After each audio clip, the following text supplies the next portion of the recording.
Protein म्हणजे बाळाच्या ग्रोथचं building block आहे.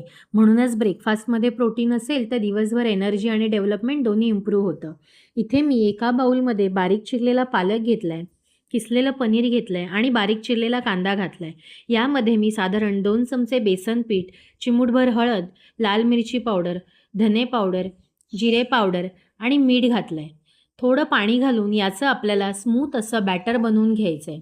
आता गरम पॅनवरती थोडंसं तूप लावायचं आहे आणि याचा धिरडं किंवा चिला पसरवून घ्यायचा आहे. त्यावरून मी थोडंसं बारीक किसलेलं पनीर घातलं आहे आणि झाकण ठेवून एका बाजूने हे आपल्याला छान भाजून घ्यायचं आहे. 2 मिनिटानंतर झाकण काढून आपल्याला दुसरी बाजूसुद्धा अशीच गोल्डन रंगावरती परतून घ्यायची आहे. पालकातून आयर्न, पनीरमधून प्रोटीन, कॅल्शियम आणि बेसनमधून फुल एनर्जी मिळते. म्हणूनच हा ब्रेकफास्ट बाळासाठी परफेक्ट ग्रोथ मील आहे. झटपट बनणारा, चविष्ट आणि सुपर न्यूट्रिशियस असा हा चिला एकदा नक्की ट्राय करा.